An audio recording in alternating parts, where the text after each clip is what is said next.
Saya dari kecil, kebetulan saya memang hidup di lingkungan pesantren, sehingga Umi dan Abah itu dari kecil sudah memberikan sounding dari kecil itu. Nanti kamu kalau habis SD mondok ya, gitu. Jadi sudah biasa seperti itu. Kalau habis SD menghafal Al-Quran, kalau habis SD mondok, dan sudah seperti biasa di lingkungan saya ketika SD itu pagi sekolah SD, sore itu kita kan TPQ. Iya, betul, kita TPQ. Kebetulan saya TPQ itu selesai di kelas 3 atau selesai di kelas 2 begitu. Jadi TPQ saya selesai, kemudian saya nggak boleh bolos kan, tetap harus ngaji terus. Akhirnya walaupun masih SD, saya itu lanjut ke jenjang seperti mengaji kitab kuning yang langsung masuk sekolah. Jadi kayak menghafal nadhom, tasrif, belajar nahwu, belajar fikih dari mulai SD. Tapi juga tidak mengurangi waktu bermain saya. Yang saya ingat sampai dari didikan Umi, saya juga masih sangat puas waktu merasa sudah sangat puas bermain gitu di waktu kecil. Berarti masa kecilnya bahagia. Iya, alhamdulillah begitu bahagia. Cuma memang Umi itu mendisiplinkan anak-anaknya, kalau waktunya belajar ya belajar, kalau waktunya main monggo. Tapi kalau waktunya sekolah ya sekolah. Waktunya sekolah diniyah ya sekolah diniyah, ndak boleh sekolah diniyah kemudian bolos begitu. Termasuk Umi adalah orang yang sangat disiplin ke anak-anaknya. Dan kalau waktu kecil, jujur kaula ini bukan yang kemudian menghafal Al-Quran dari umur TK, bukan. Umi itu didikannya semua menghafal Al-Qurannya setelah lulus SD. Iya. Jadi SD itu kita cuma belajar untuk tahsin, untuk bagaimana memperbaiki makharijul huruf begitu. Lalu setelah lulus SD, barulah saya ditaruh di pesantren yang untuk menghafal Al-Quran begitu. Di Jepara di Al-Isram. Kebetulan Umi saya dulu juga alumni pesantren itu. Jadi di pondoknya Umi yang dulu. Setelah menghafal, setelah menghafal, karena saya menghafal itu selesai di sekitar umur 13 tahun menuju 14 tahun, kan nggak mungkin di rumah Mbak Mela ya. Jadinya saya harus melanjutkan lagi mondok. Saya mau diberikan pilihan mau kemana.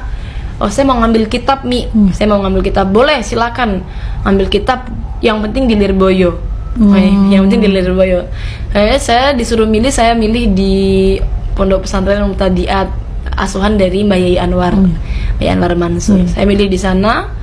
Dan sebenarnya pendidikan yang diberikan Umi kepada saya dan Mbak saya itu sama, Mbak Mela, tidak ada bedanya.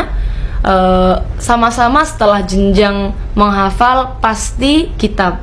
Dan adik-adik saya pun juga sama. Quran dulu, baru kemudian kitabnya. Iya. Jadi saya mengaji kitabnya itu ke Mubtadi'at setelah menghafal Al-Quran selesai. Dan di Mubtadi'at ini mungkin ya, yang saya rasa paling banyak saya belajar tentang kitab ya di sini. Karena saya kalau dulu dipikir-pikir ketika masih SD ngaji kitab itu kan kayak nggak serius gitu ya. Kayak nggak serius. Yang dipikir tetap bermain gitu. Walaupun tuh ngaji bangga bermain pikirannya. Tapi ketika sudah di Muhtadiat, saya sudah mulai agak besar kan. Jadi saya mulai fokus pikirannya untuk belajar. Nah, di situ belajar organisasi, saya belajar semuanya di Muhtadiat. Dan karena mungkin orangnya cerewet ya Mbak Mela ya, jadinya akhirnya karena terlihat cerewet, oh ini bisa masuk ke berbagai organisasi di Muhtadiat, kayak juga masuk ke forum-forum seperti Bahthul Masail, Musyawarah seperti itu. Itu karena mungkin kelihatannya memang si orangnya cerewet begitu. Bukan cerewetnya bermanfaat nih. Cerewetnya baik. Tapi juga sebenarnya saya itu termasuk yang tertinggal Mbak Mela dari teman-teman saya. Saya itu kan dibilang kalau teman-teman saya semuanya mengajinya itu dari dasar ya. Jadi saat kelas 1, 2, 3, 4, 5 begitu. Saya itu kebetulan masuk Muhtadiat langsung ambil kelas 3 Tsanawi. Jadi loncat langsung ke atas. Kebetulan pelajaran-pelajaran yang dulu yang saya dapatkan kan pas SD aja. Iya. Jadi saya merasa sangat tertinggal sekali. Banyak teman-teman saya yang sudah bisa membaca kitab, saya belum bisa. Tapi dari situ akhirnya saya semakin terpacu. Yang saya ingat betul ketika saya ikut forum Bahtul Masail itu, teman-teman saya sudah pada bisa baca kitab semua, saya belum bisa. Jadi kalau pas lagi cari ibarat begitu, saya cuma ikut nimbrung aja. Tapi saya tidak pernah absen. Saya tidak pernah absen. Kuncinya di situ, iya, Neneng. saya tidak pernah absen. Dan saya itu orangnya kalau saya nggak bisa, ya yang penting saya nggak ngeribui lah.